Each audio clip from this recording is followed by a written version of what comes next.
Еве уште една емисија на авантуризам. Денешната моја гостинка е,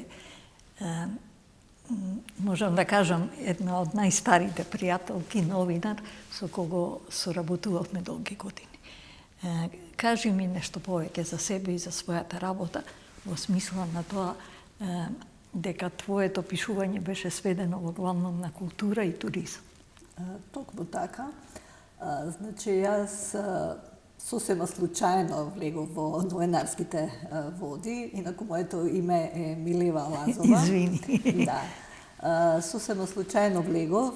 По вокација сум професор по чиста филозофија и себе се гледав како професор во некое средно училиште, но ете, некако, не знам, животниот пат ми појде по друга насока. Сосема случајно имаше конкурс објавено во вестникот Дневник, се пријавив, аплицирав, ме викнаа на разговор и можда интересно беше тој разговор со директорот, бидејќи тоа беше 99-та година.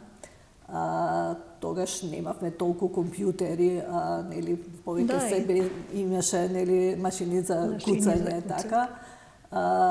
И кога ме викна на разговор, прво ме праша дали знам да работам на компјутер. Јас искрена бев, му кажав, не знам. Потоа, добро, вика, а на машина за куцење, па и тоа не знам, викам, немам некое искуство. Добро, вика, не е проблем, ќе научиш, вика, тоа е лесно, туку да видиме како пишуваш. И ми испрати кај уредникот, се договоривме за тема, што да напишам. Тогаш исто, пак ќе споменам, немаше толку компјутери, ние дома само што купивме компјутер, не баратав толку со тастатурата. И пишав текст рачно со пенкало на еден тефтер, го напишав текстот, па потоа го искуцав и го испринтав и го однесов во неделникот Македонско сонце. Изумив да кажам дека стануваше збор за неделникот Македонско сонце, кој што беше наменет и за диаспората, за сите македонци кај да се, нели, во светот. Првично напишав текст за во тој период имаше некои превирања, нели, се затвара фабрики, многу луѓе останаа без работа. И така да јас го посветив тој текст на тие луѓе кои што останаа без работа. Насловот ми беше Ни работа, ни плата. Го однесов текстот, го прочита уредникот, беше задоволен и ми рече, пошто и тогаш немаше и апарати, нели, овие фотоапарати беа со филмови, и имаше една кутија со повеќе слики направени, вика, најди некоја соодветна фотографија, најдов и го објавија тој мој текст. Потоа ми рече повторно да донесам текст, пошто тоа беше неделник, значи еднаш неделно требаше да се напише на некоја тема. Вториот пат се одлучив за СОС линијата, нели, за деца кои што, нели, без родители. И без родители, кои што, нели, трпат насилство. Со Мејаши направив интервју со господин Змијанац. И третата тема ми беше за зависниците од дрога. Значи, имав исто разговор со доктор Гајдацис, тогаш беше она директорка на како да ја кажеме, поликлиника во Кисела Вода, што е, нели, за зависници од дрога. И тоа беа трите мои текстови, како пробни текстови, и потоа ми се јавија и рекоа дека ќе треба да доаѓам секој ден, дека ме примаат на работа. И што е не знам како да го објаснам тоа чувство, како што дојдов на работа и веднаш уредникот ме прати на настан, на пресконференција кај владиката Стефан. Имаше тогаш, пресконференција, јас бев многу вознемирена, возбудена, тогаш имаше само диктафони, ама немаше многу диктафони, требаше да пишувам, да слушам и да пишувам. Немав диктафон да снимам.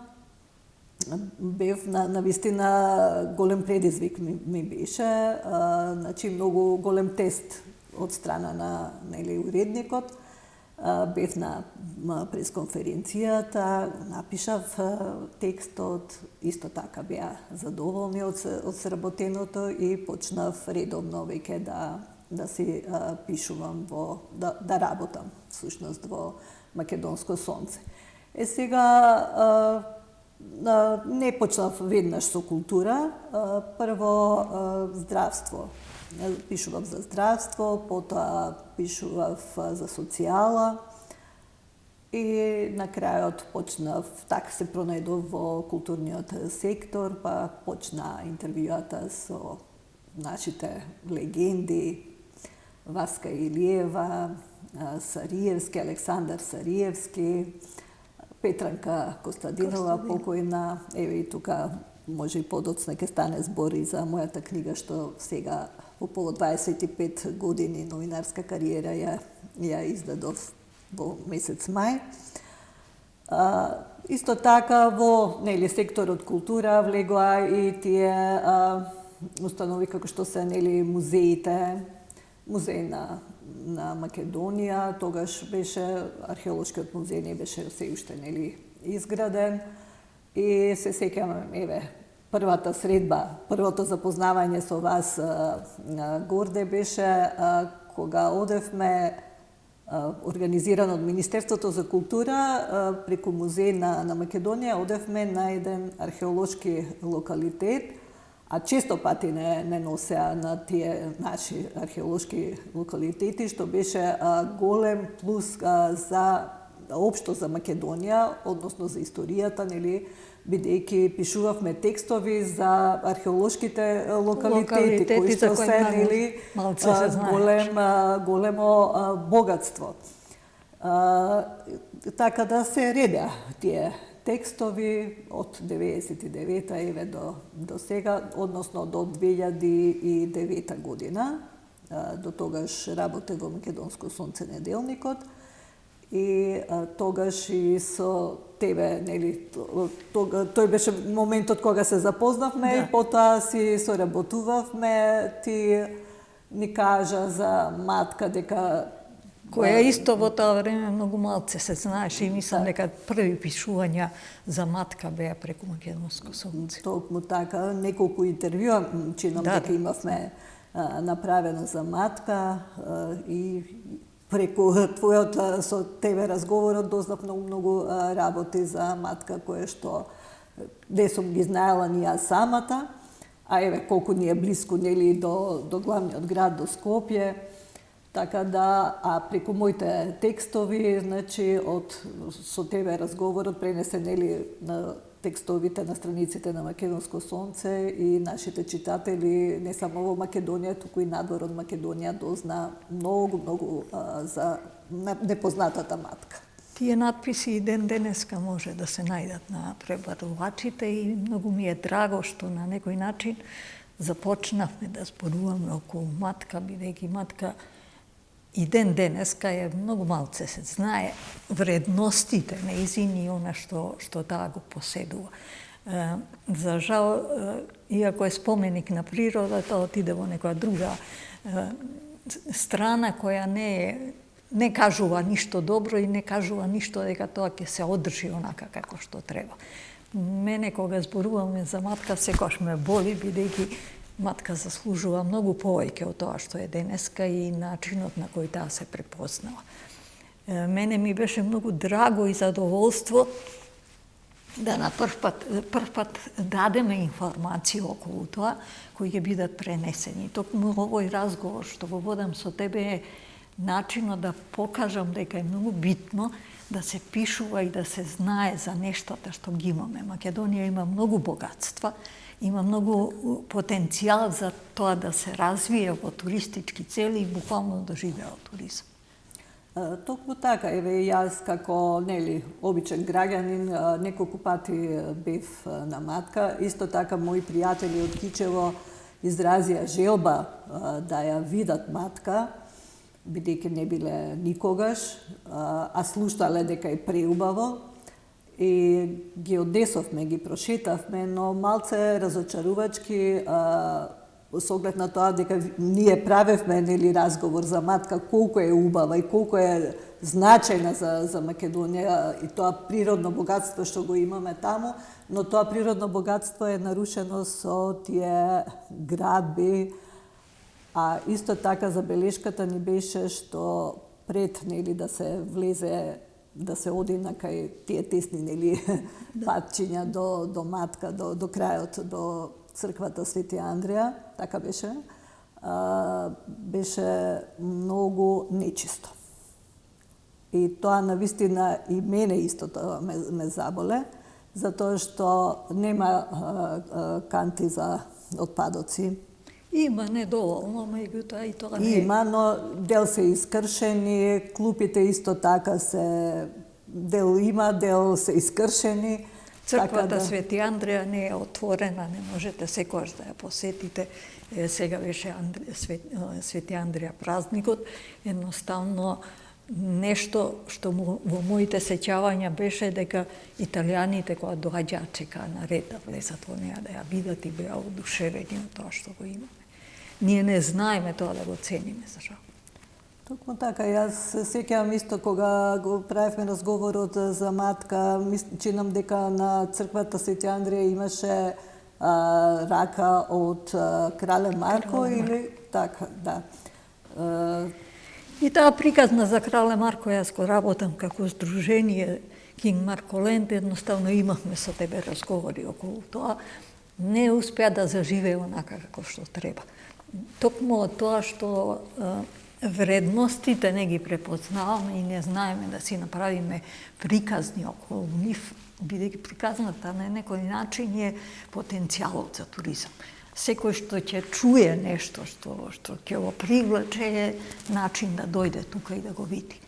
Токму така, јас сум сведок дека ти како можам да слободно да кажам заштитник на Матка, постојано апелираш, постојано кажуваш дека треба да се сочува тоа наше богатство, а исто така и како го спомнавме крале Марко, неколку пати и за крале Марко имаме правено разговор и се сеќавам дека имавте еднашка организирано јадењата од времето на крале Марко и токму во Матка беше тој настан. Правевме секој 18 мај кога е починат денови на крале Марко. За жал, веќе тоа не го правам, едноставно не успеав да продрам до оние луѓе до кои треба. Јас отидов во Прилеп, разговарав со 2-3 градоначалника околу таа варијанта дека треба тоа да се прави како манифестација, дека треба да се даде повеќе почит, да се кажува повеќе за крале Марко.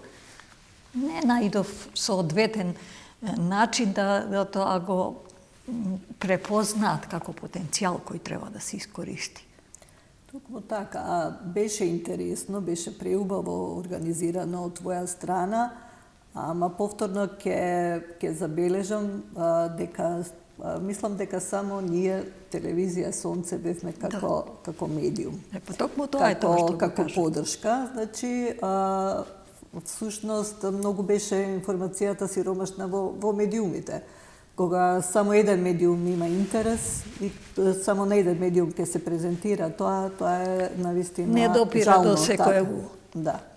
А беше многу интересно, многу можеше да се дознае какви јадења се јаделе, нели се правеле тогаш кога живеел крале Марко. Ете во негово време немало компир, немало пиперка, немало патлиџан, едноставно пченка и сите јадења не смеа тоа да го содржат. И на некој начин потикнуваме размислување, а што јаделе во тоа време, а ќе сватиме кога ќе го видиме тоа дека у суштина и денеска ние тоа го употребуваме како храна. Така, точно така. Може и да подсетите, ја не знам, точно не се сеќавам точно што се јадело, што не се јадело. Па еве, нема можност да ја јадат компир, да јадат пченка, да јадат пиперка. Денеска е незамисливо, ние сме познати по ајварот, а ајварот у суштина у тоа време не постои. Тоа се некои работи кои на некој начин медиумски треба да бидат покриени, за да имаме успех во можност на препознавање. И денеска, кога ќе кажете на странец Македонија, не сум сигурна дека знаат да го кажат, да ја кажат точната локација. Тоа секогаш е поврзано со Грција, со Србија, со сето тоа што на некој начин е многу повеќе допрело до ухото на луѓето од страна. Од друга страна, вие и како вестник, и како телевизија работевте и соработувавте многу со диаспората. И диаспората е нешто што едноставно не смее да се занемари, а нема начин на препознавање на нештата кога ќе дојдат тука, што треба да видат и што треба да осознаат. Него едноставно се сведува на моменталната ситуација и своите роднини да се видат. Точно така. Еве, како што спомна, повеќе може странците ќе пројават интерес да дојдат и матка да ја видат, отколку ние тука што сме во Македонија. Може и повеќето и не знаат, да речеме, од другите градови, македонски градови, за да дојдат да ја видат таа убавина. Да, не успеа ни да се среди таа матка. Матка е, пак ќе напоменам, споменик на природа, кој е заштитен, на кој флората и фауната, буквално од тропскиот период, се уште сочувани тука. И тоа е нешто што нема можност да се види секаде во Европа. И главната посета или главната цел на матка е токму тоа, тој период на флора и фауна од тропски период, кој едноставно и денеска живее онака како што живеел од тропскиот период. Да, се сеќавам тогаш спомна дека има и едно цвеќе кое што е Рамонда Наталија, кое што само тука, нели, ама е веќе во исчезнување, што за жал. Па токму тоа е, таблата кај ресторанот кај што пишува матка е баш на местото каде што таа вирее. Од друга страна се почнуваат некои дивоградби кои едноставно не успеваат да сочуваат таа природност. Да речеме, кај делот она мала како пештера што е, има една полјанка на која беше црквата Свети Јован Златоуст. Многу малце луѓе знаат, имаше своевремено еден дел од фреска кој се познаваше, не сум била одамна и не знам дали се уште постои како таква.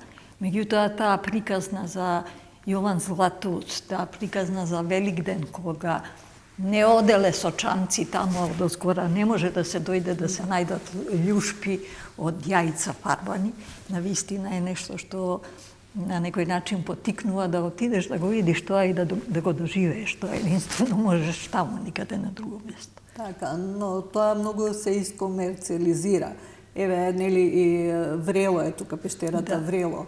Еве, да посака фамилиарно да појдеме ние, значи многу е висока цената. Јас мислам дека за туристи ке треба, за странски нели туристи, би требало да е цената поинаква отколку за ние домашните. И порано беше така сега. Да.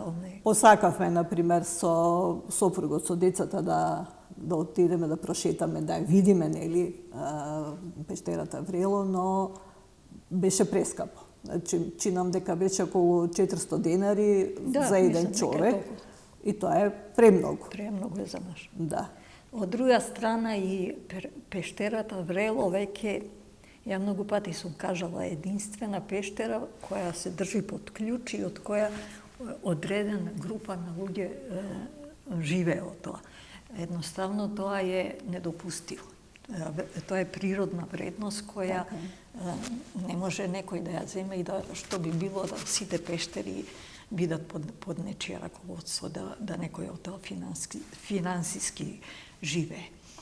Тоа е сепак нели државна и државата треба да води.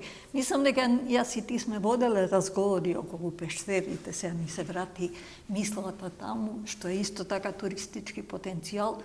Едноставно ние немаме евиденција на сите можни пештери кои можат да бидат посетени, нити пак имаме персонал или луѓе обучени за таква работа. Порано имаше Спелошка федерација, ја еден период бев председател и гледав на некој начин да го поведам во ред, меѓутоа не успеав во тоа, да таа евиденција биде во Министерство за животна средина и да едноставно се знае кој за незе е одговорен и на кој начин ќе ги прифаќа луѓето кои доаѓаат таму. Да, тоа беше одамна кога исто со тебе бевме во село Девич. Да.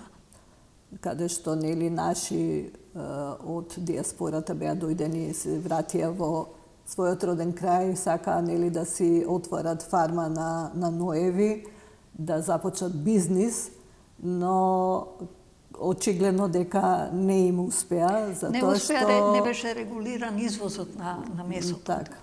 Од ној и тие едноставно не успеа. И покрај сета таа желба да тоа заживее како туризам, они имаат посета, сега не е, ама не е тоа што може да го понудат и во тој дел да биде тоа многу повеќе. Да, тоа беше многу интересно патување, многу убава презентација, значи за да се развие и туризмот, нели, па и рурален туризам всушност, но ете, изгледа дека државата малку нема слух за тоа. Да, не е доволно само да имаат желба да вложат пари, треба поддршка, треба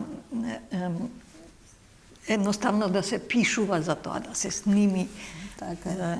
Јас сум еден соговорник, сега скоро разговаравме, спотовите на Милчо Манчевски се единственото нешто што на некој начин допре до луѓето во странство, па дури беше и на CNN еден период емитувано, меѓутоа после тоа не сме се потрудиле да направиме ништо повеќе од тоа. Да.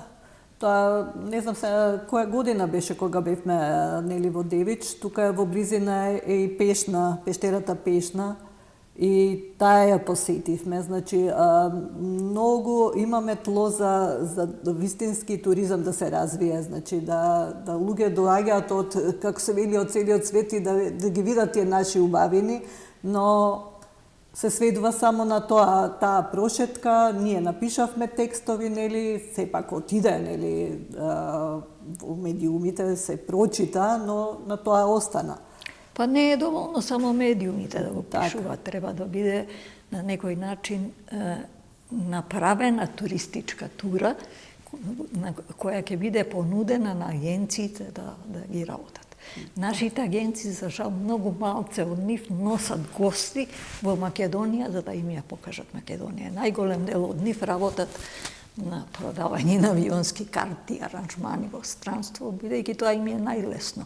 Затоа добиваат провизија, не им треба многу обработка на сето тоа и едноставно тоа е начинот на кој се нашле во таа работа. Да, но сепак за жал ние имаме преубави места, не само Матка, значи цела Македонија е преубава, каде што може навистина да уживаат секој турист што ќе дојде од било каде, нели, од светов. Единствено само мислам дека Охрид е најпосетен. Па веројатно тоа е некој, да не кажам, остаток од бившите југословенски простори, кога тие биле насочени на Охрид и на Скопје, и тоа е останато како такво да се посети. И Скопје едноставно не е доволно искористено туристички. матка не е само матка место кое може. Водно не е само водно да се качиш со рибчара и да видиш од таму поглед. Не е тоа понуда. Тоа е нешто што треба да функционира 365 дена и да се знае однапред, да ти дојде до увото дека таму нешто постои, дека можеш да видиш. Да, не џабе и Скопска Црна Гора ја нарекоа мала Света Гора, нели? Но... Дефинитивно, меѓутоа многу малце е искористена како така. Така. Јас пред едно, па не знам, на 4-5 години со талкачи од македонска телевизија отидовме и за прв пат снимивме емисија, разговор со низ манастирите и понудите кои може Скопска Црна Гора да ги даде. Да, многу имаме, пребогати сме со манастири. И исто пред години имаше некој грант, мислам дека од Англија, или не знам, не сум точно сигурна, во манастирот во Кучевиште. Значи, тука се реновираше, се направи нешто, но од тога се години поминати и ја не знам дали е тој манастир се уште дали го посетуваат туристи, дали го гледаат, дали знаат воопшто. Манастирскиот туризам е исто така посебна приказна која на некој начин е интересна за странците, бидејќи го немаат тој спој од манастир и туризам на таков начин. И за жал, јас со години зборувам, во Италија има саем за манастирски туризам. Ниедна агенција или ниедна од министерствата не се отидени да понуда такво нешто. Тоа е нешто што само кажува дека едноставно ние немаме програма или немаме осет дека треба оваа земја да ја направиме туристичка дестинација. Буквално цела Македонија може да биде туристичка дестинација. Така, особено манастирскиот туризам нема место каде што нема по неколку манастири. Сега јас не сакам да ги издвојам како посебно, нели, дека се актуелни Бигорскиот и Свети Јоаким Осоговски, но сепак имаме и многу повеќе манастири кои што, нели, треба да ги дознаат луѓето. Манастирот Зрзе е прекрасен, Трескавец исто. Да, овдека во околината Свети Никита, многу манастири се. Едноставно не може ни да ги броиме, бидејќи секој за себе. Исто има, да. Секој за себе има своја убавина. Лесновски исто. Дефинитивно. Преубави се, но од друга страна имаме доста, и мислам дека имаш пишувано тврдини низ Македонија, кои бараат многу малце да се доработат и да бидат туристички потенцијал. Токму така. Јас исто така бев на Куклици, значи тоа место е преубаво, значи има историја, прекрасна историја, која што може туристичка приказна да се каже, да се донесат туристи да видат таа убавина, но за жал и тука е тоа место напуштено. Па не повеќе вего и обсерваторијата што е, кажи го, Цоцев камен? Не Цоцев камен, но ова другата. Кокино. Кокино е нешто што своевремено има вчитано дека била предложена за УНЕСКО, па нашите ја прекинале таа работа и таа не ја продолжи понатака. Тоа е нешто што Кокино треба да има управител. Треба да има можност некој да дојде, кој ќе дојдеш да ти ја каже таа приказна. Треба да има водич постојано на скоро сите јазици, да може да му го приближи тоа, да има проспекти, да има можност тоа виртуелно да го доживее, да ја прати секој настан на месечината и сонцето кои се врзани со Кокино. Потенцијал кој навистина е препознаен во светот, а ние не знаеме тоа да го продадеме. Така. Особено, еве, пак ќе спомнам и за Куклици, значи, исто мои пријатели отишле да ги видат и толку се разочараа, викаат, многу темно, напуштено. Нема кој да им каже ништо. Нема кој да им каже, но им побарале голема сума на билет, 250 денари. Мислам, тоа се гледа дека всушност не се гледа за да се прикаже приказната, нели, да се види, туку колку само да се земат пари. Јас се сеќавам исто со тебе, Горде, бевме и со Душко Алексовски за карпестата уметност. И навистина прошетавме во близина на Велес, нам беше. И навистина ги видовме тие карпести, гравири, така да кажеме. И тоа не успеавме да го заживееме. Да, и тоа остана на тоа. Тоа зборам, значи, пред години, може има 10 години. Значи... На делот од Куманово према бугарска граница имаше, тој беше толку ентузијаста и веруваше во тоа дека може да заживее, ставено на секој камен каде што има цртеж објаснување. После неполни 2-3 месеца ниједен на камен го немаше надпис. Тоа е и обструкции му правеа на господинот Дучко, многу му правеа обструкции, го негира. Меѓутоа признат е во светот и тоа што го работи. Што е најтрагично што велат, кај нас не е признато, во светот го признаваат тоа што он го докажа на некој начин.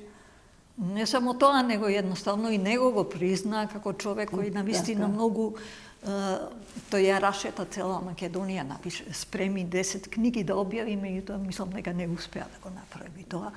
Едноставно мислам дека немаме стратегија на начинот како можеме оваа земја да ја направиме по-успешна и по-богата. Попривлечна, Попривлечна за туризам. Не само за туризам, јас мислам дека 90% од македонци кои живеат во Македонија не се свесни кои богатства ги имаме, не ги не знаат. И токму такви пишувања, токму ова што го правам е на некој начин исто, начин да пробам да допре до некој увод дека ние имаме, дека тоа треба да се направи, дека тоа треба, од тоа може да се живее.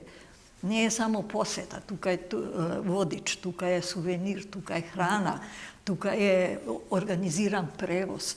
Сето тоа е дел од тој бизнис. Така. Но исто имам забелешка, јас неодамна, значи, во Музеј на Македонија требаше да се сними некоја изложба. Наидовме на темница. Прво кога влеговме, немаше жив човек, што се вели. После додека во меѓувреме додека чекавме некој да дојде да ни запали светло, дојдоа туристи и прашаа дали е отворено. И ние велиме дека е отворено, но нема никој. Мислам, од старт веќе негативна слика имаме за нас. А дошле луѓето сакаат да видат изложбите, нели? Да се посети, да се види историјата на Македонија. И тоа беше многу разочарувачки. И мене ми беше многу непријатно што луѓето ги пратив да одат тамо да се распрашаат на пријавница. Мислам, се сведува нашиот муабет дека државата е таа која што нема интерес, нема слух, да. Да не кажеме не само слух, реков стратегија, не само тоа, начин на кој луѓето едноставно тоа мора да функционира.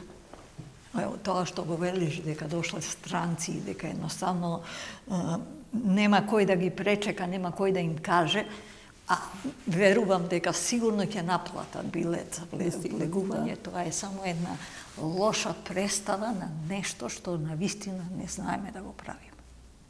Да, и исто толку години сум одела во Музеј на Македонија, значи сум снимала доста интервјуа со луѓе и за изложби, нели, за етнолошки изложби, за ред други настани што имаше.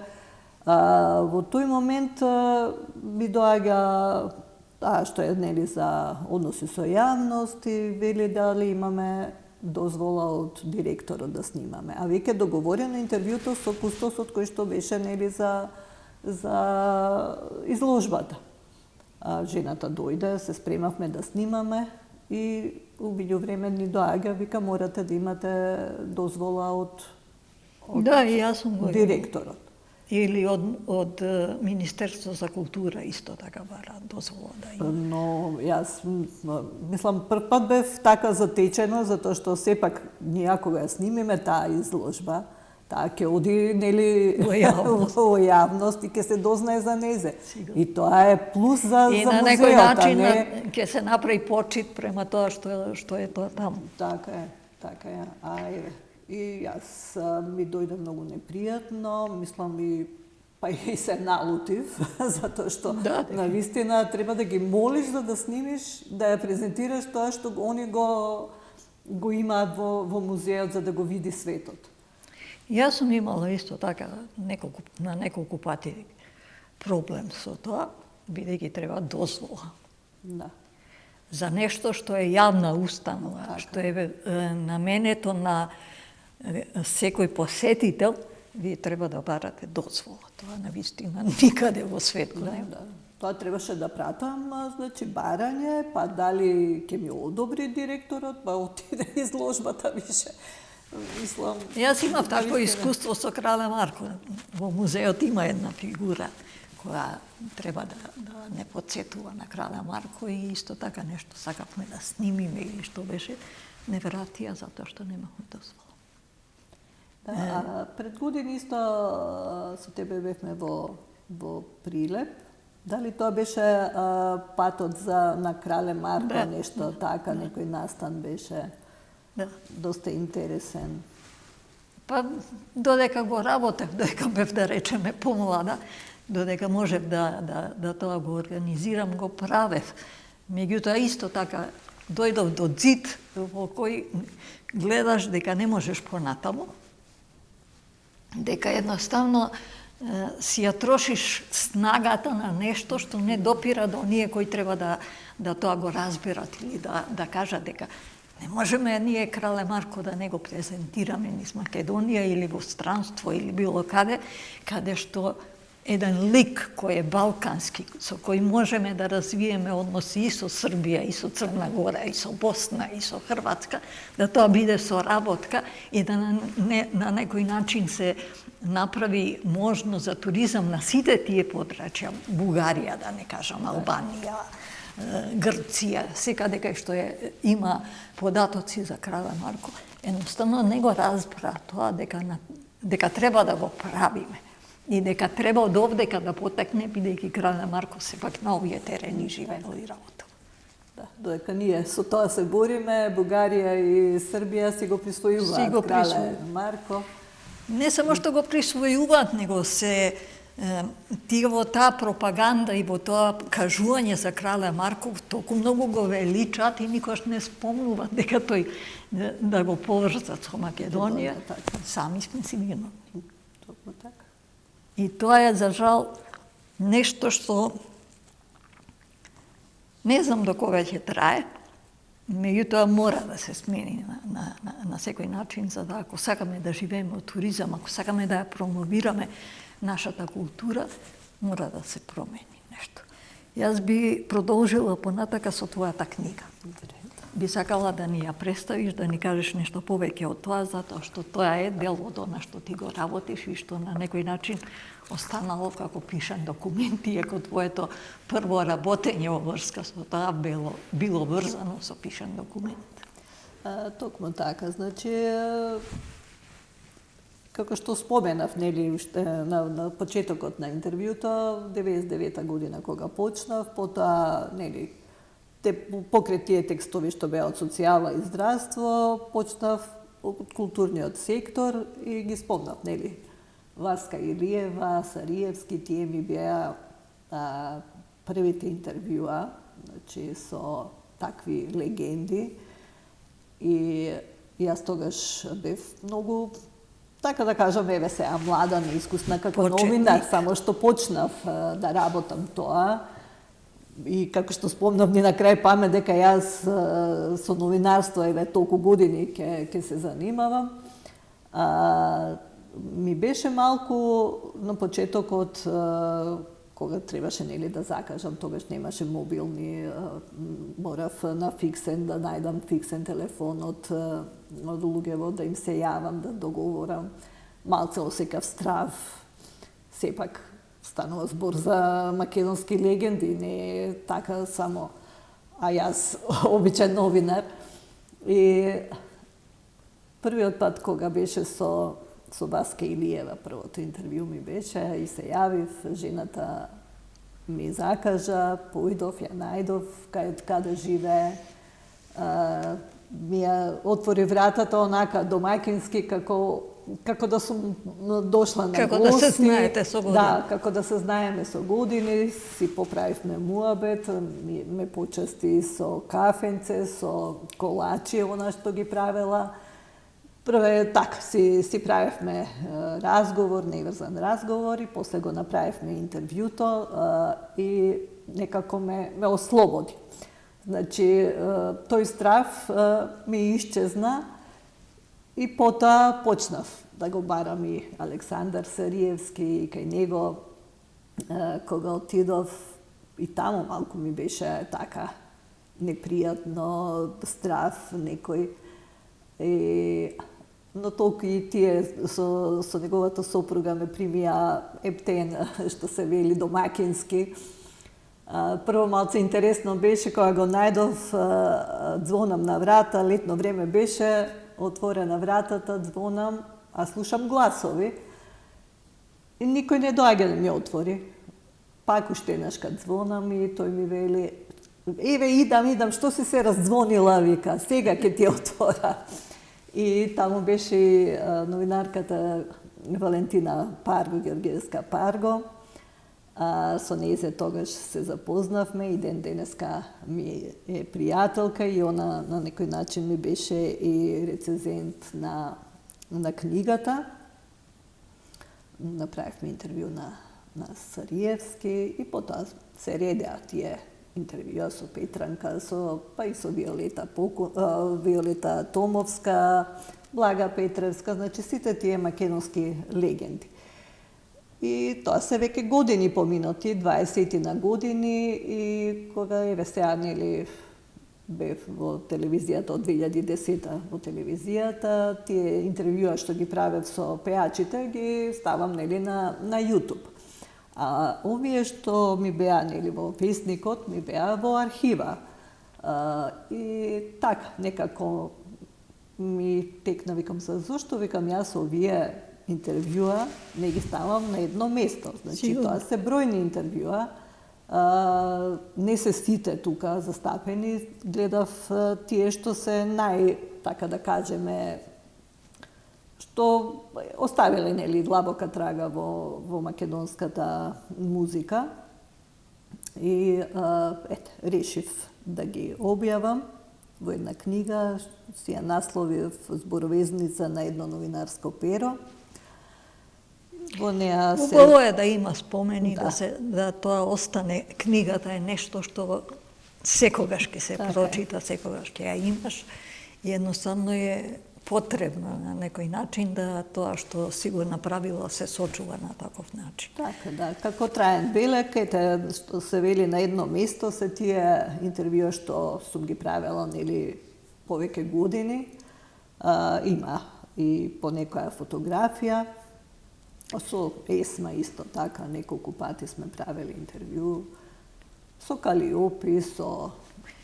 Жалосно е сега, Есма беше скоро годишнина на нејзиното починување. Мислам дека не успеавме да го сочуваме, да ја сочуваме вредноста на таа жена која е светски призната, куќата која ја остави.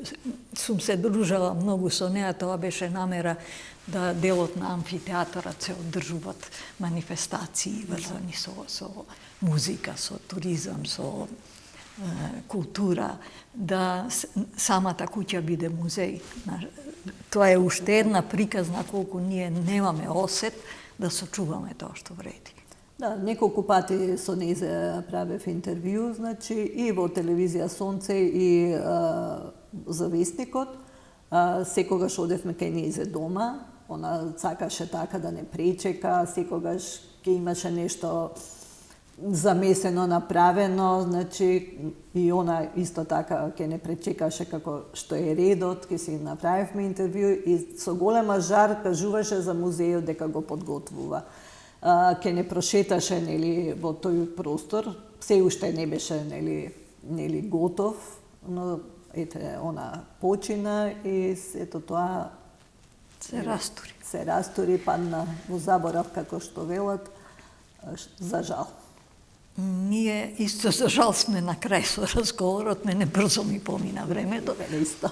Морам да кажам дека многу пати сум била гостинка и тебе, сега за прв пат е обратна ситуација и дека Македонско столнице престана да работи и едноставно твојот дел со новинарство, мислам дека го има и ја има својата завршница. Во разговорот ми рече дека немаш намера понатака да се занимаваш со новинарство. Па, токму така. Значи, јас 25 години сум новинар, значи имам новинарска кариера, новинарската работа не е воопшто лесна, значи бара многу и концентрација, и труд, и особено во медиум како што е телевизија, значи секогаш треба да си подготвен, значи треба да си среден, концентриран, насмеан, расположен, а секогаш па и не сме, нели,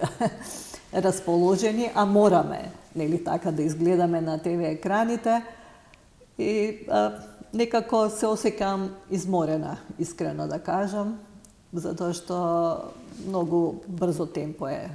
Дефинитивно. Да, затоа сега здравје ќе видиме. Да. Ова беше се денеска. Јас се надевам дека уживавте во нашиот разговор и дека направивме еден мал преглед на некои данешни времиња кои функционираа многу поинаку. Токму така. Благодарам, Горде.